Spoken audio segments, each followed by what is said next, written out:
तो दोस्तों, रोज़ की तरह मीटिंग ब्लॉक में सबका हार्दिक स्वागत है। सबके मंगल और शुभ कामनाओं के साथ बड़ों को मेरा सादर नमस्कार, छोटों को मेरा आशीर्वाद। में ठीक हूँ, आशा करता हूँ कि आप ठीक होंगे। दोस्तों, आज के रामचरितमानस के अयोध्याकांड के प्रसंग में भगवान रामचंद्र जी मानव चेतना को जगाने के लिए 14 वर्ष के वनवास की प्रतिज्ञा का पूर्ण रूप से परिपालन करते हुए अपने माता पिता के आज्ञा के अनुरूप और मर्यादा की पराकाष्ठा को सर्वोपरि मानते हुए नीति और संस्कारों से परिपूर्णित जीवन को किस प्रकार से इस पृथ्वी मंडल पर विराजमान होकर के मानव रूप में अवतरित होकर के अनेकों प्रकार की लीलाओं को करने के बाद मानव चेतना में एक अद्भुत ज्ञान और प्रेरणा के स्रोतों का जो वास्तविक स्वरूप था, उनका प्रचार प्रसार तुलसीदास ने मर्यादा पुरुषोत्तम भगवान राम के चरित्र से, आदर्श से और मानव धर्म सर्व धर्म प्रधानम और विषम परिस्थितियों में भी अपने को अनुकूल रखना, अनेक प्रकार की चुनौतियों का सामना करते हुए और हर प्रकार के प्राणी से अपना हृदय से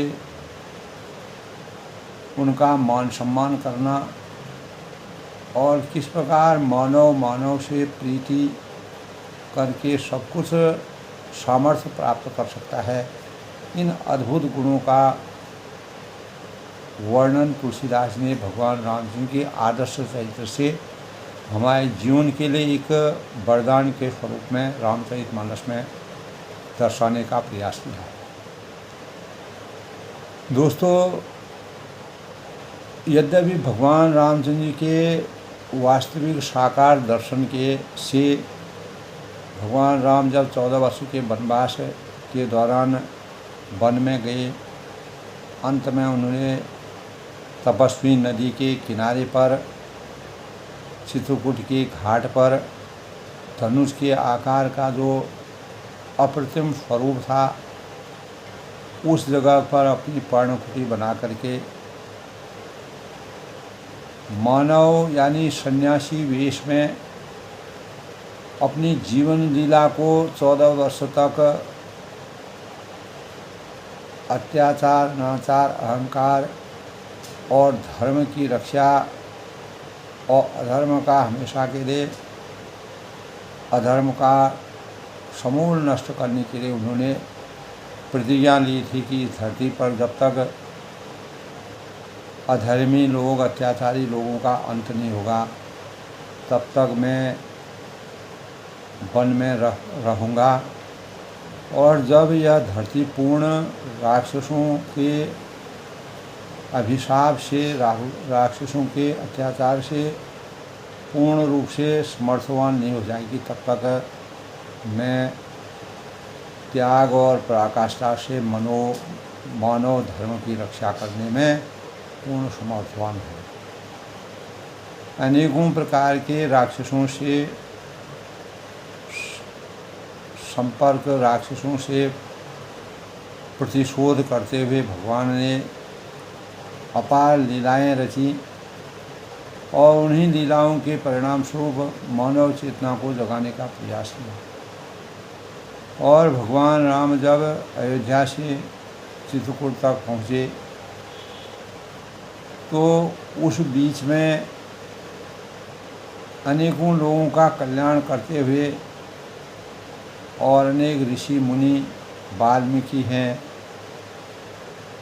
और भरद्वाज जी हैं, अनेकों इस प्रकार के केवट सुमंत जी को जो अपने मंत्री के वो अपने साथ भगवान रामचंद्र जी अपने साथ दशरथ जी की आज्ञा से सुमंत जी भगवान रामचंद्र के आधे रास्ते तक आए। तो आज के कल के प्रसंग में दोस्तों हमने यही प्रसंग पढ़ा था कि सुमंत जी जब भगवान राम और लक्ष्मण और सीता को कोई भी तीनों में से कोई भी एक राजा दशरथ जी के स्वरूप को देखने के लिए और उनके दुखी मन को प्रसन्न करने के लिए अयोध्या लौटे। अनेक बार अनुरोध करने पर भी समस्या और इस प्रकार के भाव से जिससे भगवान राम तो 14 साल का वनवास परिपूर्ण करना था, लेकिन लक्ष्मण भगवान राम की छाया के समान थे और सीता जी ने कहा कि जहाँ प्राण है वहीं जीवन भी रहेगा। तो नीति के अनुसार दोस्तों मर्यादित भाव थे।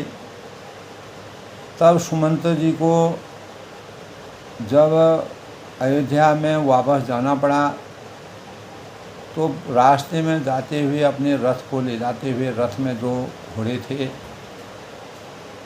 वह किस प्रकार से भगवान रामचंद्र के पगों को देखते हैं, पीछे देखते हैं, भगवान राम का स्मरण करते हैं और हिनहिनाते हैं, परेशान होते हैं। उनकी दशा विरह दशा को देख करके सुमंत जी के हृदय में अनेकों बातें आती हैं, जिसके परिणाम से वह कहते हैं कि किस मुँह से मैं दशरथ जी के पास जाऊं और दशरथ जी को क्या जवाब दूंगा।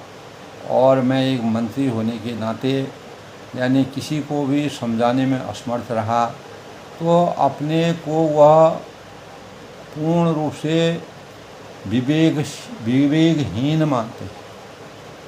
और ऐसा विवेकहीन जो सभी वेदों का ज्ञाता है और साधु सम्मत है, आचरणों से पूर्ण विचारवान है और उत्तम जाति का जिस प्रकार से उत्तम जाति का ब्राह्मण होता है वह कभी कभी गलत चीज़ों का यानी मदिरा का सेवन करके जीवन भर के लिए पश्चाताप करता है। इसी प्रकार की वेदना सुमंत जी के वन के रास्ते से वापस अयोध्या जाने का प्रसंग तुलसीदास जी ने बड़ा ही अद्भुत प्रसंग का वर्णन किया है। यानी सुमंत जी की विरह व्यथा का वर्णन तो मंत्री सुमंत सोच कर स्वयं ही पछता रहे और भगवान राम आशीर्वाद का और उनके वचनों को बार बार याद कर रहे। तो प्रभु श्री रामचंद्र जी को पहुंचाकर जब निषाद राज लौटा, निषाद राज यानी केवट भगवान रामचंद्र को गंगा तीर को पार करके तब आकर उसने रथ को मंत्री सही देखा, सुमंत जी को देखा केवट जी ने, क्योंकि केवट ने भगवान राम जी को गंगा पार करवाया था और उनके चरण को की रज का पान करके अमृत का पान करके अपार ज्ञान की पराकाष्ठा प्राप्त की, उच्चता प्राप्त की मंत्री को व्याकुल देखकर तब केवट के अंतःकरण में अनेक विचार आते हैं। निषाद को ने जैसा केवट को दुखी देखा वह उस छवि का वर्णन करने में तुलसीदास जी अपने को असमर्थवान समझते हैं। तो निषाद जी को अकेला आया देखकर सुमंत जी के हृदय में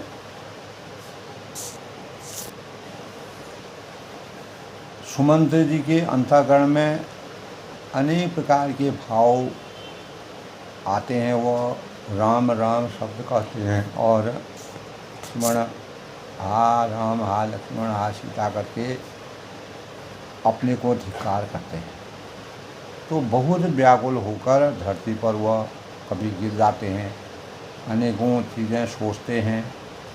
रथ से घोड़े दक्षिण दिशा की ओर देखते हैं जहाँ भगवान रामचंद्र जी जिस रास्ते से गए, यानी भगवान रामचंद्र जी गए थे देखकर हिनहिनाते हैं, माना बिना पंख के जिस प्रकार से पक्षी सामर्थ्यहीन हो जाता है, उसी प्रकार भगवान राम भी राम की यादें उनको सामर्थ्यहीन बना देती हैं। तो तुलसीदास ने कहा है कि वे न तो वही घोड़े वही पक्षी, यही जो पूरे उस समय के जो पक्षी थे, जो भगवान राम के स्वरूप को पेड़ों की छत्रछाया से देख रहे थे, और घोड़े जो भगवान राम को वहाँ तक ले गए और वहाँ से वापस आए गए, तो वह न घास चरते हैं न पानी पीते हैं, केवल आँखों से जल बहता है उनको, और उदासीन हो जाते हैं। भगवान रामचंद्र के घोड़ों को इस दशा को देखकर सब विषाद निषाद, यानी जो भी वहाँ पर निषाद थे, केवट के और लोग थे, सभी की निषादों में व्याकुलता का परिवेश समा गया। तब निषाद राज ने केवट ने सुमंत जी से को ढांढस बढ़ाने का ये भाव प्रकट किए, और निषाद राज अब विषाद को छोड़िए। उन्होंने कहा किसी प्रकार का दुख करने की ज़रूरत नहीं है, हुए ही सोई जो राम रचि राखा, विधि की रचना के अनुसार जो होगा वही भगवान का जो मानना होगा, भगवान की जो रचना होगी। तो आप पंडित और परमार्थ के जानने वाले हैं, विधाता को प्रतिकूल जानकर धैर्य धारण करते हैं। तो विविध कोमल वाणी से भांति भांति कथाएँ कहकर निषाद राज जबरदस्ती लाकर सुमंत को रथ पर बैठाते हैं, परंतु शोक के मारे इतने सुमंत जी शिथिल हो जाते हैं, मलिन हो जाते हैं, दुखी हो जाते हैं कि वह रथ को हाँक ही नहीं पाते। उनके हृदय में श्री रामचंद्र जी के विरह की बड़ी तीव्र वेदना का एहसास होता है। घोड़े तड़पते हैं और रास्ते पर नहीं चलते हैं और अपनी दिशा को भूल जाते हैं। जंगली पशु लाकर रथ में जोत दिए गए हों, ऐसा लग रहा है कि घोड़े जो कि पूर्ण प्रवीण हैं, निपुण होते हैं, लेकिन वह भगवान राम की विरह में इस प्रकार से आ सकते हैं। भगवान राम जी के दिव्य स्वरूप में विराजमान होकर के अनेक प्रकार की विरह व्यथा का वर्णन तुलसीदास जी ने किया है। जो कह राम लखन वैदेही, हिंकर हिंकर हृदय हे रही ते ही, बाज विरह गति कही जिम्मे जाती, बिनु मन फणे के विकल्प ही भाती। यानी जो कोई राम लक्ष्मण और जानकी जी का नाम ले लेता है, घोड़े हिकर हिकर कर उसकी ओर व्याकुल होकर देखते हैं, और घोड़ों की विरह दशा कैसे कही जा सकती है, वे कैसे व्याकुल हैं, जैसे मणि के बिना सांप जो है असहाय लगता है। तो मंत्री और घोड़ों की इस दशा को देखकर निषाद राज विषाद के वश में हो गए, अपार दुखी, बहुत ही दुखी हो गए। तब उन्होंने अपने भार उत्तम सेवक बुलाकर सारथी के साथ कह दिए, और निषाद राज गुह जो है केवट सारथी सुमंत जी को पहुंचाकर विदा करके लौटा। उसने विरह और दुख का वर्णन, उस समय के विरह और दुख का वर्णन तुलसीदास जी ने करने में असमर्थ हैं। तो वे चारों निषाद रथ लेकर अवध को चले और सुमंत और घोड़ों को देख कर वे बहुत ही क्षण क्षण भर में विषाद, यानी सुमंत इतना व्यथित हो गए, इतना दुखी हो गए, व्याकुल और दुख में दीनहीन हुए। सुमंत जी सोचते हैं, विचारते हैं, मंथन करते हैं। श्री रघुवीर के बिना जीने को, अपने जीवन को धिक्कार मानते हैं। आखिर यह अधम शरीर किस काम का है, जो भगवान के कार्य में विफल रहा और अभी श्री रामचंद्र जी के विसुरते ही छूटकर, यानी इसने क्यों नहीं, यह अपने वश में क्यों नहीं कर पाया। ये प्राण अपयश और पाप के हारे हो गए, यानी पूरा अपयश। और सुमंत जी अनेक प्रकार से अपयश के भागी अपने को समझ रहे हैं, दुख कर रहे हैं, चिंतन कर रहे हैं, मनन कर रहे हैं। और जब ये किस कारण पूछ नहीं करते हैं, यानी ये प्राण अब मेरे नहीं निकलते हैं, तो नीच मन जो है बड़ा अच्छा मौका चूक गया। अब भी तो हृदय के दो टुकड़े क्यों न हो जाए, अनेकों बातें सोच करके। लेकिन भगवान ने इस शरीर को जब तक दिया है तब तक यह शरीर रहेगा। मानव भले ही कितना भी सोच विचार करे, कितना ही व्यथित हो, कितना ही परेशान हो,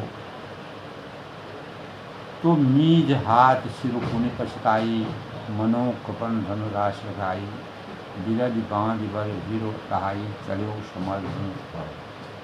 तो सुमंत जी हाथ मलकर और सिर पीट कर पछताते हैं, पश्चाताप करते हैं और सोचते हैं, विचारते हैं, मानो कोई कंजूस धन का इस प्रकार की का भाव जो है उनके जीवन में हो रहा है, यानी वह बहुत ही दुखी और व्याकुल है। इस प्रकार चल रहे हैं, मानो कि बड़ा योद्धा वीर का बाना पहनकर और उत्तम शूरवीर कहलाकर युद्ध से भाग रहा है, ऐसा जीवन उनका हो रहा है। तो जैसे कोई विवेकशील वीर का ज्ञाता है, अनेकों वेदों को जानने वाला है, सुमंत जी के उस समय के शरीर के बारे में तुलसीदास ने वर्णन किया किस प्रकार की विरह दशा उनकी हुई है।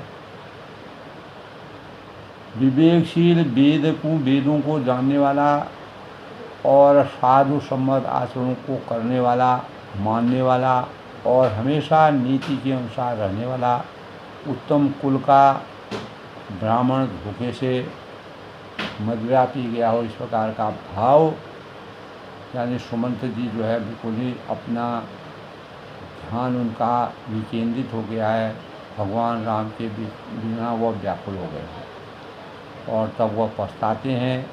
उसी प्रकार मंत्री सुमंत सोच कर पछता रहे हैं, जिस प्रकार ये ब्राह्मण कुलहीन कुलवान जो ब्राह्मण होता है वह जो है उसकी दशा इस प्रकार होगी, मान लो उसने मदिरा पी करके वह पश्चाताप करा है।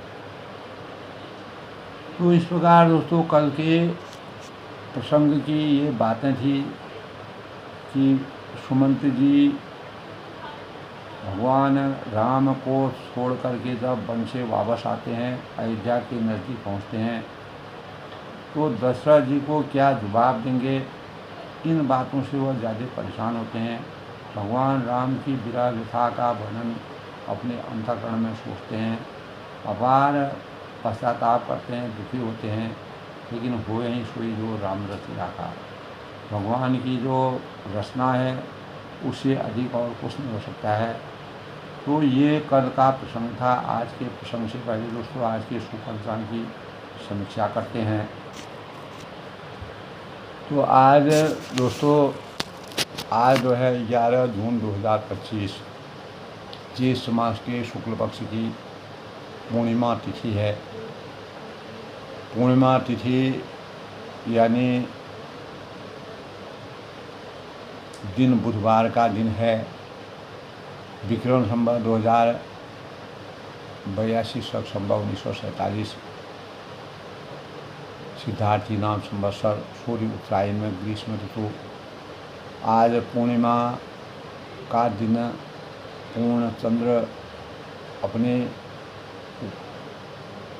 अपनी प्रचंड आभा में रहता है। पूर्णिमा आज 10:13 तक रात्रि तक रहेगी। उसके बाद प्रतिपदा तिथि शुरू हो जाएगी और आज पूर्णिमा का व्रत उदया तिथि के अनुसार आज किया जाएगा। ज्येष्ठा नक्षत्र का संयोग 8:10 तक और उसके उपरांत मूल नक्षत्र है। सूर्य आज वृष राशि में प्रवेश करेंगे। साध्य योग 2:03 तक, फिर शुभ योग का और करण वृष कौलव और 1:13 तक बालव, बाद में 1:54 तक कौलव सूर्य वृष राशि में रहेंगे। आज के अभिजीत मुहूर्त की बात करें तो अभिजीत मुहूर्त 11:57 से 12:52 तक। अमृतकाल आज 2:07:25 से 9:05 तक। ब्रह्म मुहूर्त आज का 4:02 से 4:42 तक। आज का राहु काल, जिसके दौरान किसी भी शुभ कार्य को करना वर्जित माना गया है, 12:01 से 2:05 तक।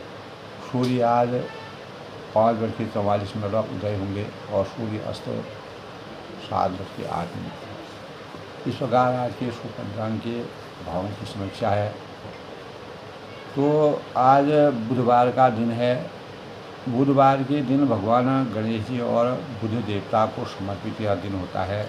बुधवार की प्रकृति चर होती है, सौम्य मानी जाती है। ज्योतिष के अनुसार यह भगवान गणेश जी और लाल किताब के अनुसार माँ दुर्गा का दिन माना गया है। बुधवार के दिन उपवास रखना, पूजा अर्चना करना और भगवान बुधवार का पूजा करना, गणेश जी प्रथम पूज्य के रूप में गणेश जी का पूजन करना, गणेश जी में दुर्गा और मोदकों का भोग लगाना, विधि विधान के साथ पूजा पाठ करना। बुधवार को जन्मे जो भी जातक होते हैं वह एनर्जेटिक होते हैं, मधुर वाणी के होते हैं, शांत प्रिय होते हैं, विद्या। और जिन लोगों के जीवन में बुध कमज़ोर होता है, मानसिक विकार रहता है, तो उनको बुधवार का व्रत करना चाहिए, उपासना करनी चाहिए, ध्यान करना चाहिए। बुधवार का यह सप्ताह का तीसरा दिन होता है और यह दिन भगवान गणेश जी को समर्पित दिन है। हिंदू धर्म में भगवान गणेश जी की उपासना से सभी कार्यों की और सुखों की प्राप्ति होती है, दुखों का अंत होता है, कष्टों की समाप्ति होती है। आज गणेश जी का पूजा विधान, इस दिन पार्वती ने कैलाश पर्वत में गणेश जी को जन्म दिया था। उसी समय बुधदेव वहाँ पर पहुँचे हुए थे कैलाश पर्वत पर। इसीलिए बुधदेव और गणेश जी का पूजन और भगवान बुध जी ने गणेश जी के दर्शन किए थे। इसीलिए बुध जो है वह विद्या और बुद्धि के सुकृति के मानक के रूप में माने जाते हैं। तभी कहा है वक्रतुंडं महाकाय सूर्यकोटि समप्रभो निर्विघ्नं कुरु मे देवी सर्वकार्येषु सर्वदा। तो गणेश जी का पूजन सबसे पहले किसी भी शुभ कार्य को करने से पहले किया जाता है। ओम गण गणपति नमः और गणपति देवता का पाठ करना। गजाननं भूतगणाधीशं कविजम्बूफलचारुभक्षं उमासुतं शोकविनाशकारकं नमामि विघ्नेश्वरपादपङ्कजम्। और मूल मंत्र गजाननाय विघ्ने वक्रतुंडाय धीमहि तन्नो देवी प्रचोदयात्। ओम वक्रतुंड महाकाय सूर्य प्रभु संप्रभु सर्व कार्य पूर्व में देव स्वकार्यम सर्वथा। बुद्धि और धैर्य और के साथ बाधाओं को दूर करने के भावों को गणेश जी से प्राप्त होते हैं। ज्ञान के मानक माने जाते हैं, क्योंकि यह जीवन के सच्चे देवता माने गए हैं। गणेश जी की बुद्धि और जीवन की चुनौतियों को दूर करने की सामर्थ्य गणेश जी से मिलती है। गणेश जी की शिक्षाओं से अज्ञान रूपी अंधकार से हम ज्ञान रूपी प्रकाश की ओर बढ़ते हैं। माता लक्ष्मी ने गणेश जी को दत्तक पुत्र के रूप में स्वीकार किया था और गणेश जी को माँ लक्ष्मी का वरदान दिया कि जो मेरी पूजा के साथ गणेश जी का पूजन करेगा तो वह कभी भी धन दान की से पीछे नहीं रहेगा। तो गणेश हिंदू हाथी देवता के रूप में गणेश जी माने जाते हैं। किसी भी कार्य में बाधाओं को दूर करना, कष्टों को दूर करना, सुखदायक जीवन को व्यतीत करना, यह गणेश जी की सामर्थ्य पर निहित है। ऐसा शास्त्रों में विधान है कि कलयुग में भी दोस्तों गणेश जी का अवतार होगा। इसका नाम धूमकेतु होगा। समाज में फैली जितनी भी बुराइयाँ हैं उनका अंत होगा। तो सद्बुद्धि का प्रवेश होगा और गजानन भगवान अपने इस अवतार का में प्रकट होंगे धूमकेतु के रूप में। तो गजाननामि विघ्ने वक्रतुंडाय धीमहि तन्नो देवी प्रचोदयात्। तभी कहा है गजाननं भूतगणासीतं कवि जम्बू फलचारुक्षं उमासुतं शोक विनाशकारकं नमामि विघ्नेश्वराय। तो गणपति देवता सभी देवताओं के प्रमुख माने जाते हैं। सबसे पहले गणपति जी का ध्यान करके हम किसी भी शुभ कार्य को करने में समर्थवान होते हैं। हमारे जीवन में शुभता का संचार होता है और हमारे काम सब अष्ट सिद्धि नवनीत के दाता है और रिद्धि सिद्धि के दाता के रूप में भगवान गणेश जी का पूजन किया जाता है। प्रसंग में जब यानी सुमंत जी अपने को विवेकहीन और समझते हैं, भगवान राम सिंह के बिना उनका जीवन सार्थक नहीं समझते हैं। अनेक प्रकार के भावों को सोच करके जब वह अयोध्या में पहुँचते हैं तो जिम्मे कुली नीति साधु सयानी पति देवता कर्म मनमानी। जैसे तुलसीदास ने वर्णन किया है कि सुमंत जी इस प्रकार से परेशान हैं जैसे किसी उत्तम कुल वाली जो साधु स्वभाव की समझदार और मन वचन कर्म से पति को देवता मानने वाली पतिव्रता स्त्री को भाग्यवश पति को छोड़कर पति से अलग रहना पड़े। पति देवता कर्म मन वाणी रहे कर्म बस परिहर नाहूँ सचिव हृदय तिमिर दारुण दाहू। उस समय उसके हृदय में जैसे भयानक संताप होता है वैसे मंत्री के हृदय में हो रहा है। जैसे कोई स्त्री है वह अपने पति को छोड़ करके कुल वाली है, कुलवान है, साधु स्वभाव की है और समझदार है, मन वचन और कर्म से पति के प्रति आसक्त है, लेकिन किन्हीं कारणों से वह भाग्यवश पति को छोड़कर पति से अलग हो जाती है। उस व्यथा का वर्णन जिस प्रकार से किया जाता है वही व्यथा भगवान राम के बिना सुमंत जी की हुई। लोचन सजल गीत भई भोरी सुनैन सुवन विकलमत भोरी सुखई अधर लगी दाग लाठी जिय न जाय और अवधि को। तो नेत्रों में जल भरा था और दृष्टि मंद हो जाती है, कहीं कुछ ज्ञान नहीं रहता है, विवेक नहीं रहता है, कानों में कुछ भी नहीं सुनाई पड़ता है। व्याकुल हुई बुद्धि ठिकाने हो रही है, ठिकाने में नहीं रह रही है, होंठ सूख रहे हैं, मुंह में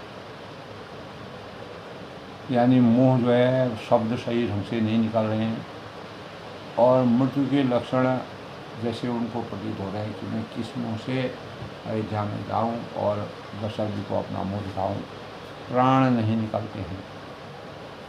और क्योंकि हृदय में अवधि रूपी किवाड़ लगे हुए हैं, जितना जीवन होगा उन किवाड़ों से जीवन सामर्थ्यवान है, अर्थात 14 वर्ष बीत जाने पर भगवान फिर मिलेंगे, यही आशा रुकावट डाल दी। इन्हीं आशाओं में जीवन आगे व्यतीत करने के भाव व्यतीत विवरण भयो न जाए निहारी।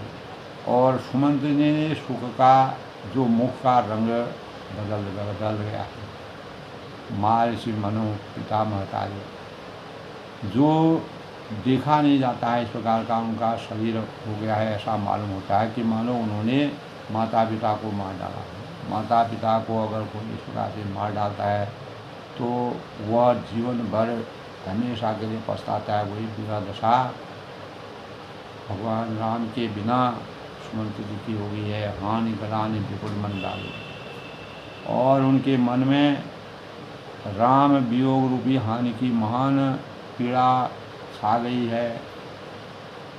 जमपुर पंथ सोच विपादी, जैसा कोई पापी मनुष्य नरक को जाता हुआ रास्ते में सोच कर रहा हो। स्वर्ग नरक,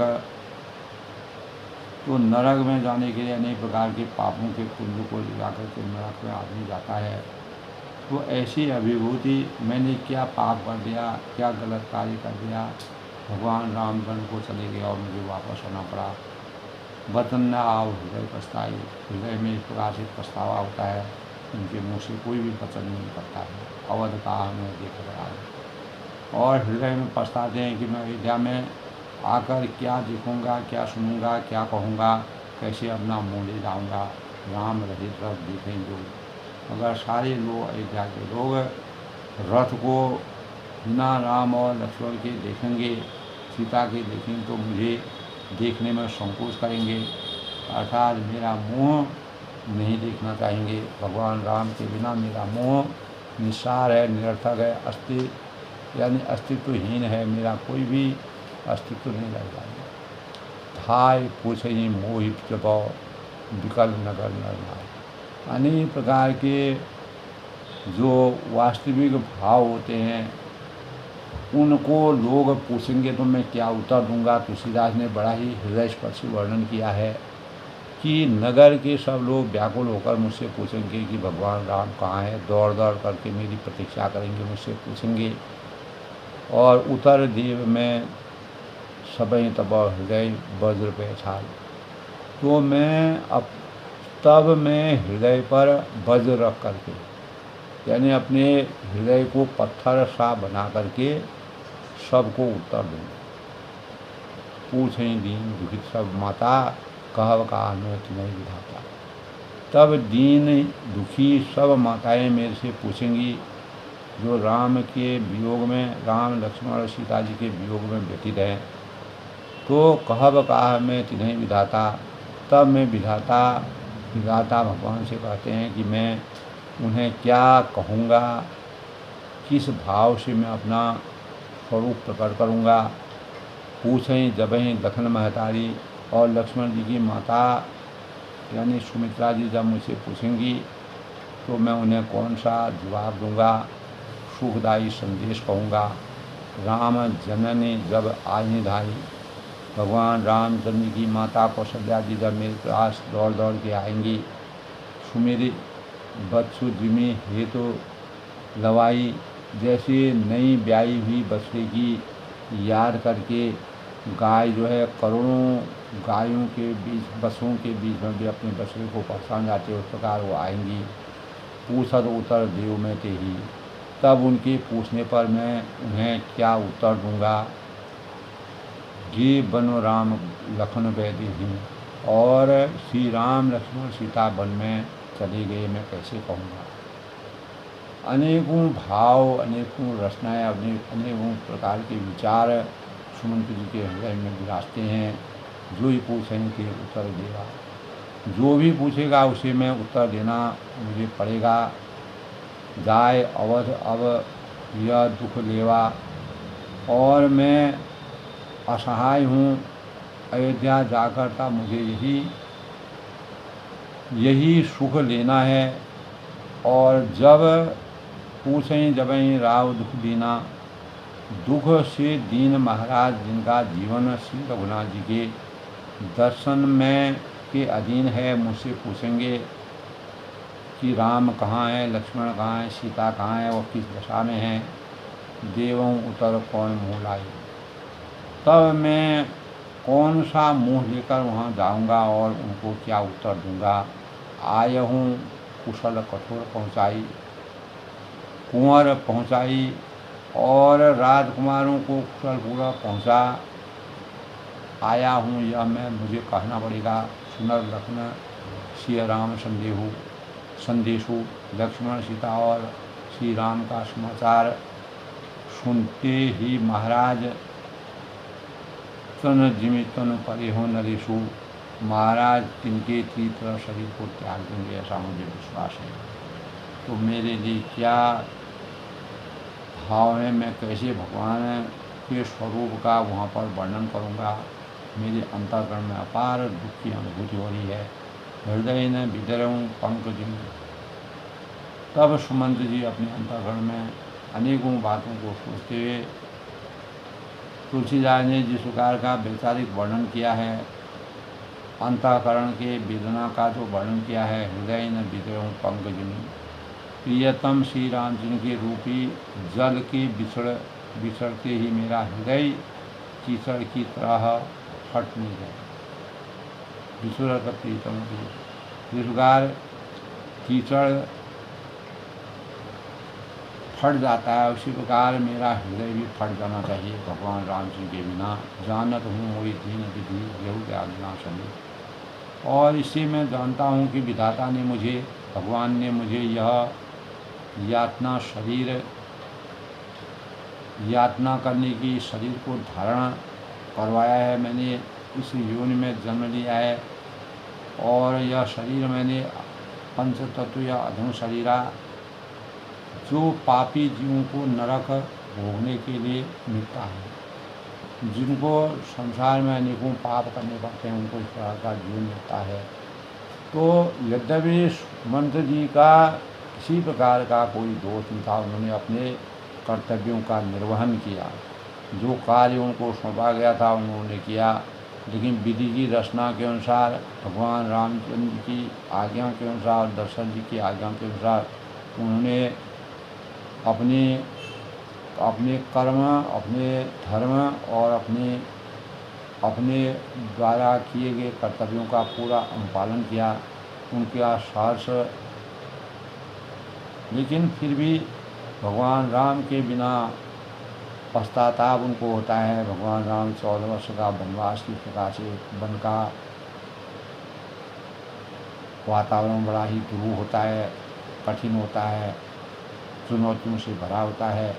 और मैं एक मंत्री के रूप में जो अयोध्या में वास करूंगा, सुख की अनुभूति करूंगा, तो मुझे सुख का कहाँ से मिलेगा। अर्थात मैं राजा दशरथ को क्या उत्तर दूंगा। अगर मैं उनका रामचंद्र का पूरा वृत्तांत कहूँगा तो दशरथ जी जिस प्रकार तिनका 1 मिनट में, 1 सेकंड में तिनका हाथ लगाते ही, छू करते ही तिनका टूट जाता है, क्षणिक होता है, उसी प्रकार दशरथ जी का शरीर भी क्षणिक टूटने का डर है। तो अनेक प्रकार से पश्चाताप करते हुए, पछतावा करते हुए सुमंत जी ने अपने हृदय को विदीर्ण किया। और तुलसीदास ने सुमंत जी के माध्यम से भगवान रामचंद्र जी के विरह में व्यथित वेदना का जो वर्णन किया है, वो वास्तव में मानव जीवन के लिए एक प्रेरणा के स्रोत के रूप में है। लेकिन विधि की रचना सबसे बड़ी है। सुमंत जी ने अपने कर्तव्यों का निर्वहन किया, भगवान राम का आशीर्वाद उनका था, और अनेकों चीज़ें, कामनाएं, वेदनाएं अपने बारे में वो सोचते हैं, पछतावा करते हैं, लेकिन अपने कर्तव्यों के निर्वहन में वो पक्के हैं। तो इसी प्रकार दोस्तों आज के प्रसंग में तुलसीदास ने सुमंत जी के वास्तविक चरित्र का वर्णन किया है और भगवान रामचंद्र के विरह में कैसे कैसे प्रश्न उनके लिए होंगे, उन प्रश्नों का अपने आप ही प्रश्न पूछते हैं, अपने आप ही उसका उत्तर देते हैं। अनेक प्रकार के भाव आते हैं। कल के प्रसंग में दोस्तों अब सुमंत जी जो है अयोध्या में जो लोग रह रहे हैं उनको अपना उत्तर देंगे, बताएंगे और पूरा समूल वर्णन करेंगे। तो आज के प्रसंग में मैं सबके अभिनंदन के साथ अपनी वाणी को विराम देता हूँ। तो मनुष्य जीवन में दोस्तों अनेकों इस प्रकार के रहस्यों के साथ जीवन यापन करने की वेदनाएँ आती हैं, उनको सहन करना पड़ता है, उनको बर्दाश्त करना पड़ता है, उसी अनुरूप अपने जीवन को सामर्थ्यवान बनाना पड़ता है। यही प्रेरणा हमको आज के प्रसंग से प्राप्त होती है। जय श्री राम के साथ में सबका अभिनंदन करता हूँ।